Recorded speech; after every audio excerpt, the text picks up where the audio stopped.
बहुत बहुत स्वागत है बच्चों आप सभी का आज की इस वीडियो में। और आज की ये वीडियो क्लास 12 के बच्चों के लिए बहुत ज्यादा इंपॉर्टेंट होने वाली है, क्योंकि आज की इस वीडियो में हम बात करेंगे क्लास 12 का आपका हिंदी इलेक्टिव यानी कि हिंदी ऐच्छिक का जो सब्जेक्ट है बच्चों, इसके सीबीएसई बोर्ड एग्जाम 2024 के लिए, जो कि आपका 19 फरवरी 2024 को होने वाला है। इस दिन के पेपर के लिए आज हम बात करेंगे एक most important sample question paper के बारे में, जिसे इस वीडियो में हम बहुत अच्छी तरीके से सॉल्व करेंगे और सारे के सारे क्वेश्चन को अच्छे से समझेंगे, ठीक है। लेकिन आगे बढ़ने से पहले एक मोस्ट इंपॉर्टेंट अनाउंसमेंट सुन लीजिए, और वो ये है कि इसी वीडियो से हमने आपके हिंदी इलेक्टिव के सीबीएसई बोर्ड एग्जाम के लिए अपने चैनल पे एक नई वीडियो सीरीज स्टार्ट कर दी है बच्चों, जिसके अंदर आपके हिंदी इलेक्टिव के एग्जाम के लिए हम आपको बोर्ड एग्जाम से पहले कम से कम आपको 10 सैंपल क्वेश्चन पेपर करवाएंगे। जी हाँ बच्चों, कम से कम 10 सैंपल क्वेश्चन पेपर। और आप यकीन मानो, 12th क्लास के लिए एक बहुत अच्छी और गोल्डन अपॉर्चुनिटी होती है कि अगर आपने 10 सैंपल पेपर या 10 ईयर प्रीवियस ईयर के पेपर कर लिए तो आपके 80 में से अच्छे खासे नंबर आ जाएंगे बच्चों, ठीक है। तो आपने करना क्या है, आने वाली जितनी भी सैंपल पेपर की हमारी वीडियोस होने वाली हैं उन सभी को कंप्लीटली एंड तक जरूर देखना। और जितने भी हिंदी के जो 10 सैंपल पेपर हैं इसको मैं एक प्लेलिस्ट में कंबाइन कर दूंगा, जिसका लिंक आपको आई बटन में भी दे दूंगा और वीडियो के डिस्क्रिप्शन बॉक्स में भी। तो आप कहीं से भी जाके उन सभी सैंपल पेपर को देख सकते हैं बच्चों, ठीक है। शुरुआत करें बिना देरी करते हुए। देखो, जब आप अपना बोर्ड एग्जाम देने के लिए जाओगे तो उसका जो फ्रंट पेज रहेगा उसमें आपको इन 1 2 3 4 में से कोई भी एक सेट मिलेगा। ये सैंपल पेपर चारों के लिए इंपॉर्टेंट है, ठीक है। आपको इधर एक कोड मिलेगा, ठीक है। आपको क्या करना होगा, आपका जो सीबीएसई का रोल नंबर है वो इन बॉक्स में लिखना पड़ता है, ठीक है। और ये नोट जरूर पढ़ लेना जिसमें बताया जाता है कि कितने मुद्रित यानी कि प्रिंटेड पेजेस हैं, कितने क्वेश्चंस होने वाले हैं। और सबसे इंपॉर्टेंट, आपके पेपर की टाइमिंग 10:30 बजे की है, ठीक है। तो आपको जो पेपर है ना वो 10:15 पे मिल जाएगा। क्यों? क्योंकि 15 मिनट आपको पढ़ने के लिए मिलते हैं, ठीक है। तो इस बात को भी बहुत अच्छे से ध्यान में रखिएगा।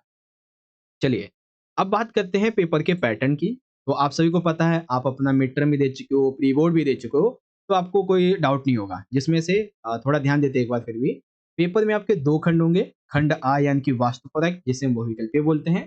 खंड बा यानी कि वास्तुनिष्ठ, जिन्हें हम वर्णनात्मक प्रश्न बोलते हैं। दोनों खंडों को मिलाकर टोटल हमारे नंबर ऑफ क्वेश्चन 14 होंगे। सेक्शन ए यानी कि खंड ए जो रहेगा, इसमें 40 एमसीक्यू पूछे जाएंगे और टोटल नंबर ऑफ क्वेश्चन हमारे यहाँ पे 6 होने वाले हैं, ठीक है। उसके बाद में खंड बा जो है, इसमें 8 हमारे वर्णात्मक प्रश्न होंगे, जिसमें सत्संग, व्याख्या, क्वेश्चन आंसर, सर्वव्यक्ति माध्यम, दृश्य लेखन, ये सारी चीजें होंगी, ठीक है बच्चों। तो हम क्या करेंगे, हर एक सैंपल पेपर को 2 वीडियो में समझेंगे। एक में हम जो है पार्ट 1 के अंदर हम आ समझेंगे, और पार्ट 2 के अंदर जो है हम बात समझ लिया करेंगे, ठीक है। तो ये हमारी पार्ट 1 की वीडियो है और पार्ट 2 में हम आपको बात समझाएंगे। ओके, तो are you ready for that? शुरुआत किया जाए। चलिए, तो यहाँ पे आप देख सकते हैं बच्चों, आज के पेपर का सबसे पहला सेक्शन और इम्पोर्टेंट खंड आ यानी कि वास्तविक प्रश्न स्टार्ट हो गया है। अब देखो, कई बच्चे क्या हैं, आपका एक तो क्वेश्चन नंबर 1 जो है आपका ये वाला, ठीक है, गद्यांश वाला, जो कि 10 नंबर का होता है। ओके, और एक आपका जो दूसरा वाला क्वेश्चन है ये वाला पद्यांश वाला, ये आपका एक 8 नंबर का। तो ये दोनों क्वेश्चन आपके 18 नंबर के होते हैं। अब कई बच्चे क्या होते हैं, एग्जाम में ऐसे ही चले जाते हैं इनकी बिना प्रैक्टिस किए हुए। जबकि अगर आपको इनमें 18 के 18 नंबर पाने तो आपको कम से कम 8 से लेके 10 गद्यांश और पद्यांश की प्रैक्टिस करनी चाहिए बच्चों, ठीक है। इसीलिए मैं क्या करूंगा, अपने इन 10 सैंपल पेपर के अंदर आपको सबकी प्रैक्टिस करवाऊंगा, गद्यांश की भी पद्यांश की भी, ताकि आप अपनी तरफ से नहीं करोगे तो कम से कम वीडियो के माध्यम से तो कर ही लोगे, है ना। तो इससे आपका अच्छा खासा फायदा हो जाएगा और आपकी तैयारी भी अच्छी होगी। ओके, तो आ जाइए शुरुआत करते हैं। देखिए, वीडियो का लेंथ थोड़ा लंबा हो सकता है, लेकिन क्वांटिटी क्वालिटी सारी अच्छी मिलेगी आपको। ओके, तो चलिए बच्चों, अब हम पेपर की शुरुआत करते हैं, ठीक है। देखिए, सबसे पहले बात करेंगे क्वेश्चन नंबर 1 की, जो कि बेसिकली एक गद्यांश है जिसे हमें ध्यानपूर्वक पढ़ना है। और फिर इससे संबंधित टोटल जो है वो हमसे 10 एमसीक्यू पूछे जाएंगे, ठीक है, हमें उनके आंसर। ओके, अब यहाँ पे आपको छोटी सी टिप देता हूँ कि आपके चाहे जो भी सीबीएसई के बोर्ड के एग्जाम हो, हर एक बोर्ड एग्जाम में आप एक पेंसिल लेके जरूर जाना। खास करके आपका हिंदी का हो गया और इंग्लिश का हो गया। क्यों? क्योंकि हिंदी में आपका गद्यांश और पद्यांश होता है और इंग्लिश में आपका अनसीन पैसेज होता है, ठीक है। तो इन दोनों पेपर में आपको जो 15 मिनट पढ़ने के लिए मिलते हैं ना, उन 15 मिनट के अंदर अपनी पेंसिल उठाना, हिंदी के गद्यांश और पद्यांश को पढ़ना, और उसमें जो जो बातें आपको इंपॉर्टेंट लगती हैं आप उसको अंडरलाइन करते चलना, ठीक है। और जब आपका पूरा पैसेज खत्म हो जाएगा, आप क्वेश्चन को जब पढ़ोगे तो आप यकीन मानो आपके 10 में से ना कम से कम 8 से लेके 9 जो आपके एमसीक्यू के क्वेश्चन है ना, उनके आंसर उन्हीं अंडरलाइन किए हुए सेंटेंस में मिल जाएगा। अभी मैं आपको प्रैक्टिकल करके भी दिखाऊंगा और सेम यही प्रोसेस आपको इंग्लिश में भी अपनाना है। ओके, तो आ जाइए शुरुआत करते हैं। देखिए, मैं भी यहाँ पे पढ़ूंगा, आप भी पढ़ना और समझना उस चीज को। ओके, देखो, 13वीं शताब्दी तक धर्म के क्षेत्र में बहुत ज्यादा अर्थव्यवस्था आ गई। जनता के अंदर सिद्धों और योगियों के द्वारा प्रचलित जो अंधविश्वास थे, ये बहुत ज्यादा फैलने लगे थे। शास्त्र का ज्ञान रखने वाले और अमीर वर्ग के जो लोग थे, यहाँ पर ज्यादा रूढ़ियां और आडंबर फैले। ठीक है। मायावाद के प्रभाव से लोक विमुखता और निष्क्रियता के भाव समाज में फैलने लगे। ऐसे समय में भक्ति आंदोलन के रूप में एक ऐसा भारत व्यापी विशाल सांस्कृतिक सामाजिक आंदोलन उठा, जिसने बहुत सारे मूल्यों की प्रतिष्ठाएं यहाँ पे की। ठीक है, ये मूल्यों के नाम हो गए। उसके बाद इस आंदोलन से क्या हुआ, कृष्ण का जो मधुर स्वरूप था वो यहाँ पे स्वीकारा गया। इस प्रकार उत्तर भारत में विष्णु जी के राम और जो कृष्ण अवतार थे, ये प्रतिष्ठित हुए। ठीक है, इस प्रकार इन भिन्न मतों के आधार को लेकर हिंदी में दो भक्ति शाखाएं बन गई, एक निर्गुण बन गई और एक सगुण बन गई। ठीक है, अब निर्गुण भी दो भागों में बट गए। कौन कौन से दो भाग, एक तो ज्ञानाश्रय और दूसरे प्रेमाश्रय। ज्ञानाश्रय के प्रतिनिधि बने कबीर जी और प्रेमाश्रय के कवि बने जायसी। उसके बाद निर्गुण की बात आई तो निर्गुण भी दो उपधाराओं में बट गया। एक तो राम भक्त जो कि जिसके प्रतिनिधि बने तुलसी जी, और फिर बने यहाँ पे कृष्ण भक्त जो कि सूरदास इनके प्रतिनिधि बने। ज्ञानाश्रय शाखा के प्रमुख कवि जो कबीर जी थे, इन पर तात्कालिक विभिन्न धार्मिक प्रवृत्तियों और दार्शनिक मतों का सम्मिलित प्रभाव है। उनकी रचनाओं में धर्म सुधारक, समाज सुधारक इनका विशेष प्रखर देखने को मिलता है। ठीक है, कबीर जी ने बाहरी आडंबर, रूढ़ियां, अंधविश्वास इन पर तीव्र प्रहार किया। उसके बाद प्रेमाश्री धारा के सर्व प्रमुख कवि हैं जायसी। पंडित हजारी प्रसाद द्विवेदी के अनुसार भक्ति आंदोलन जो था, ये चिंताधारा का स्वाभाविक विकास है। उत्तर भारत के नाथ सिद्धांतों की साधना, अवतार लीला की अवधारणा और जातिगत कठोरता दक्षिण भारत में आई हुई भक्ति धारा में घुल मिल गई। द्विवेदी जी के अनुसार, इसके अनुसार द्विवेदी जी के अनुसार भक्ति आंदोलन और भक्ति काल का साहित्य लोकोन्मुख है। ठीक है, और भी कुछ एक दो बातें यहाँ पे कही गई हैं। उसके बाद आज की दृष्टि से इस संपूर्ण भक्ति काव्य का जो महत्व है, उसकी धार्मिकता से अधिक लोक जीवनगत मानवीय अनुभूतियों और भावों के कारण है।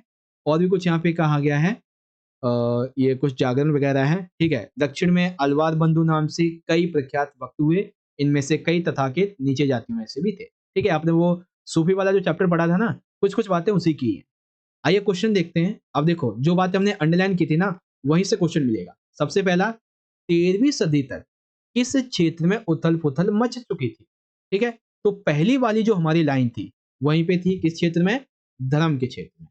ओके, आ जाइए, कौन सा राइट हो जाएगा, ऑप्शन नंबर आपका गा वाला। ठीक है, दूसरा क्वेश्चन, समाज में निष्क्रियता के जो भाव हैं, ये किसके प्रभाव से फैल रहे हैं। तो अभी हमने पढ़ा था ना किसके प्रभाव से फैल रहे थे। अभी दिखाते हैं आपको, ये रहा देखो, मायावाद के प्रभाव से, लोक विमुखता और निष्क्रियता के। ओके, चलिए कौन सा राइट हो जाएगा, ऑप्शन नंबर हमारा का एकदम सही हो जाएगा। आगे बात करते हैं, प्रेमाश्रय धारा के प्रमुख कवि कौन है।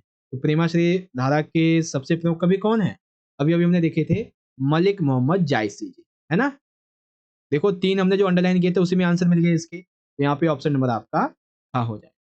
उसके बाद यहाँ पे क्या कहा गया कि भक्ति आंदोलन आंदोलन के परिणाम स्वरूप समाज में क्या परिवर्तन हुआ। तो जब भक्ति आंदोलन आया तो इससे क्या हुआ, अंधविश्वासों पर चोट हुई, सामाजिक मूल्यों की स्थापना हुई और लोक विमुख जो भाव थे इनका विरोध किया गया। ठीक है, जो कि अभी हमने पढ़ा था, तो ऑप्शन आपका घ रहा है। ओके, उसके बाद कहा गया बच्चों कि भक्ति काल को हिंदी काव्य का स्वर्ण युग कहे जाने के पीछे का क्या कारण है। यानी कि भक्ति काल को हिंदी काव्य में सबसे सोने वाला युग, सबसे स्वर्ण युग कहा जाता है। तो ऐसा क्या कारण है, ऐसा कारण कहने के पीछे ये बात है। ठीक है, कुछ ये बातें हैं, अब बस इन्हीं को हमें यहाँ पे दिखाना था। ये रहा देखो हमारा ऑप्शन नंबर गा वाला राइट है। ओके, आप भी पढ़ते चलना। यहाँ पे छठा क्वेश्चन क्या है, निम्नलिखित में से भक्ति काल का कौन सा नाम नहीं कहा गया है? तो यहाँ पे स्वर्ण काल, स्वर्ण युग और यहाँ पे है आपका लोक जागरण, ये भी कहा गया है, लेकिन संस्कृति काल नामक कोई भी काल नहीं कहा गया पूरे पैसेज में आपके।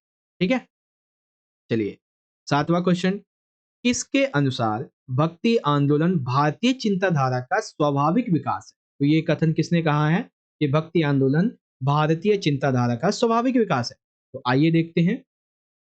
अभी इसमें जब हम पढ़ेंगे तो आपको मिलेगा, ये देखो, पंडित हजारी प्रसाद द्विवेदी जी के अनुसार ये बात कही। ठीक है, चलिए, तो यहाँ पे कौन सा हो जाएगा हमारा? ऑप्शन नंबर हाँ वाला एकदम राइट है। 8वां क्वेश्चन देखते हैं, कौन सी विशेषता भक्ति आंदोलन के प्रादुर्भाव का कारण बनी? यानी कि भक्ति आंदोलन उदित हुआ, ठीक है, इसके पीछे क्या कारण थे? नाथ सिद्धांतों की साधना, जी हाँ।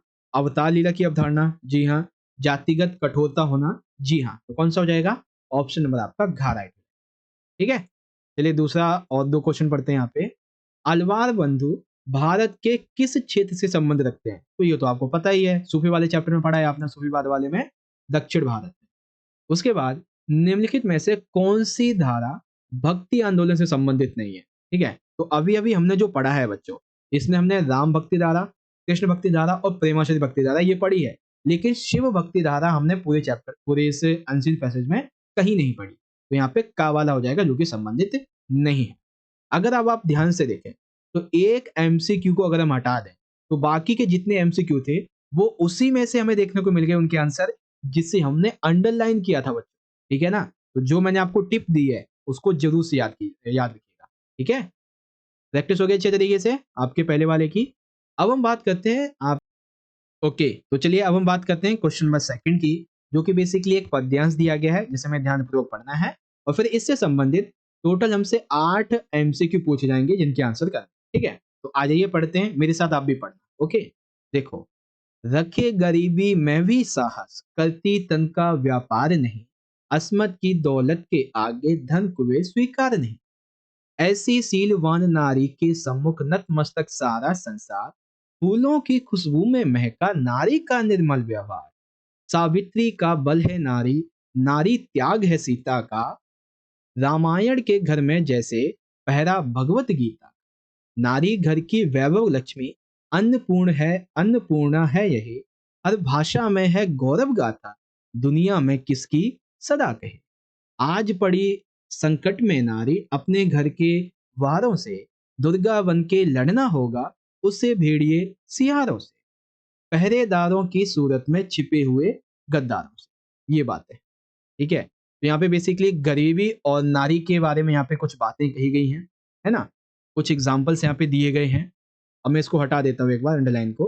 अब क्वेश्चन को पढ़ते हैं। तो पहला क्वेश्चन क्या है बच्चों? प्रस्तुत पद्यांश में किसका वर्णन किया गया है? तो प्रस्तुत पद्यांश में नारी और नारी की शक्ति, उसकी समस्याएं, इसका वर्णन किया है। तो ऑप्शन नंबर ग वाला बिल्कुल सही है। दूसरा, नारी के लिए सबसे महत्वपूर्ण चीज क्या है? अब नारी के लिए देखिए सबसे महत्वपूर्ण चीज क्या है? अस्मत की दौलत के आगे धन को वे स्वीकार नहीं। अब अस्मत क्या है? अस्मत यहाँ पे है इसका आंसर। ठीक है, यानी कि उसकी जो इज्जत है उसके आगे उसे धन कुबेर की दौलत भी प्यारी नहीं है, अपना सम्मान उसे सबसे ज्यादा प्यारा। तो ऑप्शन नंबर का वाला आपका राइट। दूसरा, नारी के विषय में असत्य कथन का चयन कीजिए। चलिए देखते हैं। इज्जत के आगे धन दौलत ठुकरा देती है, सम्मान के आगे धन दौलत ठुकरा देती है। नारी जो है वो गरीब में साहस खो देती है, ये गलत है, क्योंकि अभी हम पहली ही लाइन में हमने पढ़ा था, क्या पढ़ा था हमने पहली लाइन में? रखे गरीबी में भी साहस, करती तन का व्यापार नहीं। वहां पे क्या कहा गया है कि गरीबी में साहस खो देती है, तो ये वाला कौन सा हो जाएगा? यही गलत हो जाएगा। बाकी किसी भी परिस्थिति में तन का व्यापार नहीं करती है, नारी गरीबी में साहस नहीं खोती है, ये ठीक है ना। तो खा जो है आपका ये रॉन्ग हो जाएगा।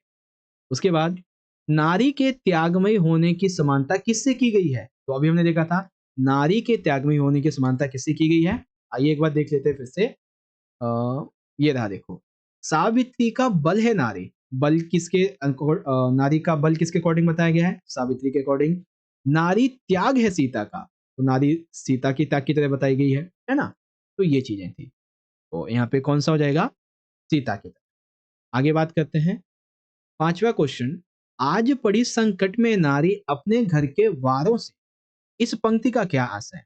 इस पंक्ति का आशय यह है कि आज नारी अपने घर में ही छिपे हुए बुरी प्रवृत्ति के जो लोग हैं उनसे खतरा महसूस करती है, अपने घर के अंदर आसपास के लोगों से।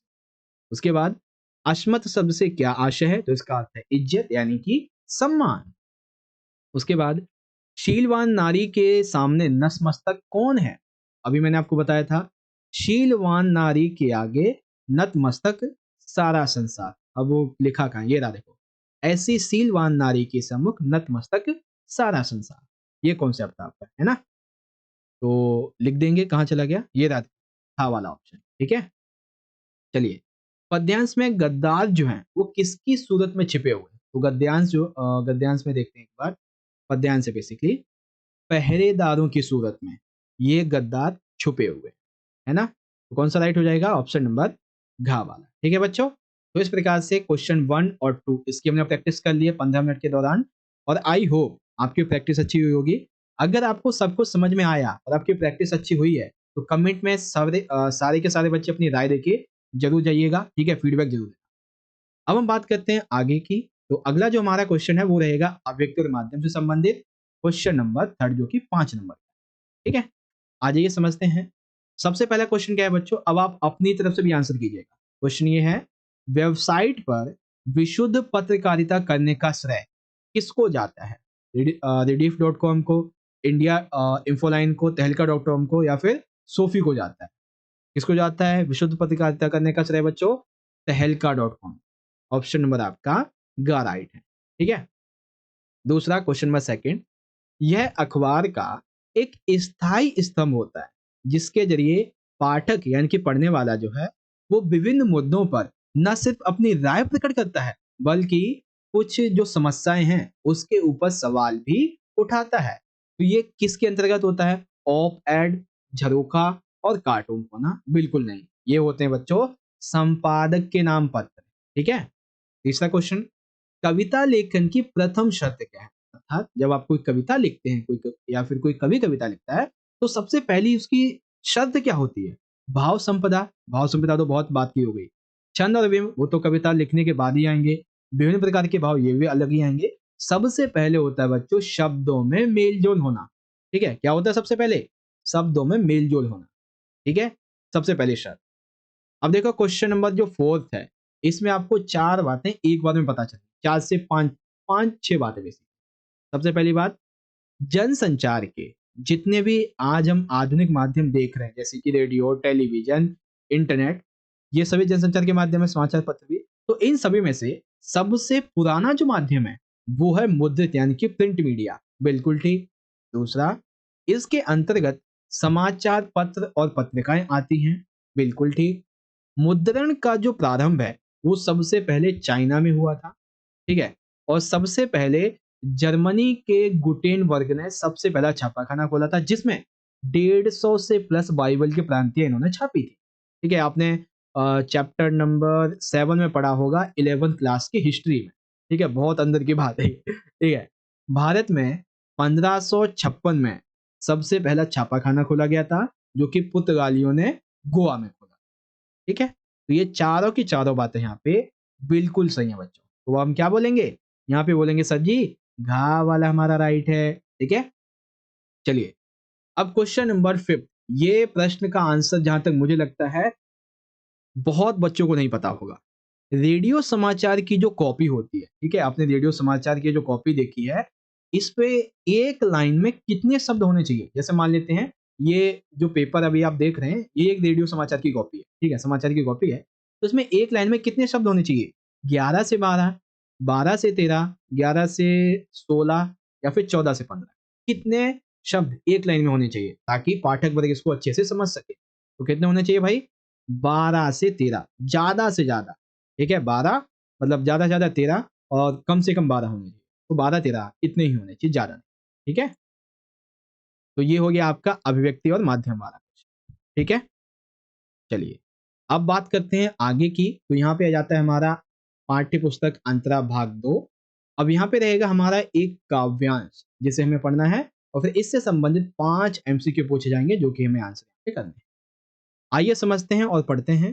बेसिकली अगर आप यहाँ पे थोड़ा सा ध्यान से पढ़ें भूपति मरन पे प्रेम पनुराग की जननी कुमत जगतु सबु साखी। तो ये जो बात है वो किसकी है? भरत जी की है। किसके विषय में? दशरथ की अपने अपने पिता दशरथ की मृत्यु, ठीक है? माता की विधवा होने की और क्या बोलते हैं प्रभु श्री राम है इनकी अपने भ्राता के वन जाने की बात यहाँ पे कुछ-कुछ कही गई है ना? तो आ जाइए एमसीक्यू को देखते हैं हम। तो एमसीक्यू में कहा गया है उपयुक्त काव्यांश कहाँ से लिया गया है? तो ये रामचरितमानस का जो अयोध्या कांड है वहां से लिया गया है। तो हम क्या बोलेंगे भाई? यहाँ पे जो हमारा का व खा है ये दोनों सही है, तो गा वाला रहेगा। उपयुक्त कथन किस व्यक्ति का है? राम जी का तो है नहीं क्योंकि वो तो वन से जा चुके थे, मतलब महल से जा चुके थे, ठीक है? लक्ष्मण जी उनके साथ गए थे। कैकई को गिलानी थी ही नहीं बिल्कुल भी, है ना? मतलब थी लेकिन उतनी नहीं। सबसे ज़्यादा गिलानी थी भरत को।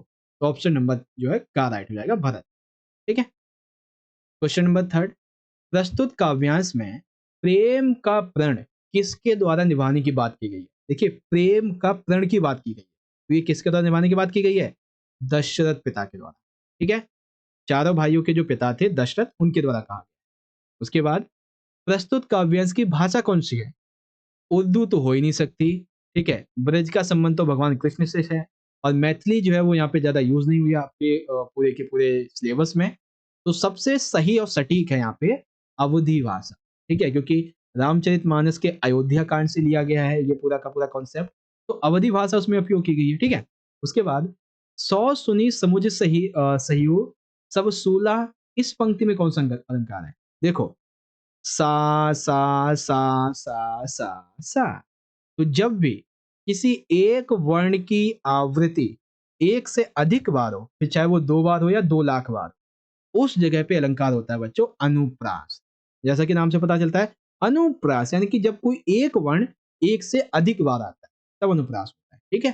तो गा वाला आपका है। ओके बच्चों, आ गया समझ में अच्छे तरीके से क्वेश्चन 4। अब बात करते हैं क्वेश्चन नंबर 5 की। तो 5वें में पूछा गया है, एक गद्यांश दिया गया है हमें और ये 5 नंबर का हमारा ये एमसीक्यू रहेगा इससे संबंधित। तो आ जाइए पढ़ते हैं इस गद्यांश को फिर आगे बढ़ते हैं। देखिए, ये लोग आधुनिक भारत के नए शरणार्थी हैं, जिन्हें औद्योगिकरण के झंझावात ने अपने घर जमीन से उखाड़कर हमेशा के लिए निर्वासित कर दिया है। प्रकृति और इतिहास के बीच यह गहरा अंतर है। बाढ़ या भूकंप के कारण लोग अपना घर-बार छोड़कर कुछ अरसे के लिए बाहर चले जाते हैं, किंतु आफत टलते ही वो दोबारा अपने जाने-माने परिवेश में वापस से चले आते हैं। ठीक है? जब कोई बाढ़ या भूकंप आता है तब वो वापस से अपनी जगह आ जाते हैं। किंतु विकास और प्रगति के नाम पर जब इतिहास लोगों को उन्मूलित करता है, तो फिर वे कभी घर वापस नहीं लौट आधुनिक औद्योगिकरण की आंधी से सिर्फ मनुष्य ही नहीं उखड़ता, बल्कि उसका परिवेश उखड़ता है, उसके आवास उखड़ जाते हैं, हमेशा-हमेशा के लिए नष्ट हो जाते हैं। ठीक है? आइए क्वेश्चन देखते हैं। अब ये जो पूरा का पूरा कॉन्सेप्ट है, ये गद्यांश लिया किससे गया है? किस पाठ से अवतरित है? संवदिया का कोई मतलब नहीं है, देवदास की भी कोई बातें नहीं है, सुमन के मन की में भी कोई बात नहीं है, क्योंकि संवदिया में बेसिकली संवदिया की बात है, दूसरे देवदास में प्रेम कहानी है, सुमन के मन के में अंधविश्वास की बात है। तो जो गा वाला है ना जहाँ कोई वापसी नहीं, ये वाला आपका राइट आंसर है। ठीक है? दूसरा क्वेश्चन, आधुनिक भारत के नए शरणार्थी कौन हैं? तो वे लोग जो कि औद्योगिकरण के कारण अपने मूल निवास से विस्थापित हो चुके हैं, उन्हें आधुनिक भारत के नए शरणार्थी कहा जाता है। ठीक है? क्वेश्चन नंबर 3 लेखक ने किस संस्था की ओर से विस्थापन की समस्या को देखने समझने जाता है अर्थात लेखक जो है वो इन शरणार्थियों की समस्या को समझने के लिए किसकी ओर से जाता है? अमझर की ओर से नहीं, प्रकृति कोई संस्था नहीं है, पर्यावरण कोई संस्था नहीं है, बल्कि संस्था का नाम था लोकायन। ठीक है? पांचवा क्वेश्चन, आधुनिक औद्योगिकरण की आंधी में क्या होता है? तो इससे मनुष्य भी उखड़ता है, उसका परिवेश नष्ट हो जाता है, उसके आवास स्थल हमेशा के लिए नष्ट हो जाते हैं। यानी कि ऑप्शन नंबर आपका घ वाला बिल्कुल राइट। ठीक है? एक आखिरी क्वेश्चन, लेखक अरे रे कहाँ जा रहा है? आने दे इसको। ठीक है। देखिए लेखक जो है, ये कहाँ की यात्रा पर गया था? ठीक है? जिसने तब उसने ये देखा था बेसिकली। पूर्णिया जिले की? नहीं। अमेठी? नहीं। लखनऊ? नहीं, बल्कि सिंगरौली क्षेत्र की यात्रा पे गया था जब उसने इस चीज को देखा। ठीक है, तो इस प्रकार से आपका क्वेश्चन नंबर जो 5 था ये भी हमने डिस्कस किया। ठीक है बच्चों, चलिए अब बारी आती है हमारी अगली किताब की, जो कि है पूरक पाठ्य पुस्तक अंतराल भाग 2। इससे संबंधित 7 एमसीक्यू आएंगे। ठीक है, क्वेश्चन नंबर 6 है। पहला क्वेश्चन क्या है बच्चों, सुभागी किसकी पत्नी थी? ठीक है, तो सुभागी किसकी पत्नी थी? सूरदास की? नहीं। जगदर की? नहीं, बल्कि किसकी थी? भैरव की पत्नी थी। तो ऑप्शन नंबर ग आपका राइट। ठीक, क्वेश्चन नंबर आपका यहाँ पे आता है सेकंड। लेखक प्रभास जोशी जब इन्होंने अपने सफर की शुरुआत की तो शुरुआती दौर में इन्हें एक नदी मिलती है। उस नदी का क्या नाम था? शिप्रा, चंबल, नर्मदा या फिर गंगा मैया? उस नदी का क्या नाम था? उसका नाम था बच्चों शिप्रा नदी। ऑप्शन नंबर आपका का एकदम राइट है। चलिए क्वेश्चन नंबर थर्ड है कि बिस्कोहर पाठ के आधार पर ये बताइए कि जब गर्मी में आंखें आ जाती हैं तो उस समय आंखों की जो बीमारी होती है इसको ठीक करने के लिए किस फूल का उपयोग किया जाता है? गुलाब के फूल का, गेंदे के फूल का, कमल के फूल का, बल्कि किसका होता है? भरभंडा के फूल का होता है उपयोग। ओके, चलिए क्वेश्चन नंबर फोर्थ क्या है बच्चों, बिस्कोहर पाठ से हमें बिस्कोहर गांव के बारे में किस प्रकार का चित्र मिलता है? तो गांव में फलने वाले फूल, फल, पेड़ पौधे और सांपों के बारे में जानकारी मिलती है। मौसम में गांव में होने वाले बदलावों और बीमारियों के बारे में जानकारी मिलती है। गांवों के प्राकृतिक सौंदर्य के बारे में जानकारी मिलती है। और उपरोक्त सभी, तो कौन सा हो जाएगा सर? डी वाला ऑप्शन राइट है हमारा। ठीक है, चलिए अब क्वेश्चन नंबर फिफ्थ, ये बहुत आसान है, आपने कई बार इसको किया भी होगा।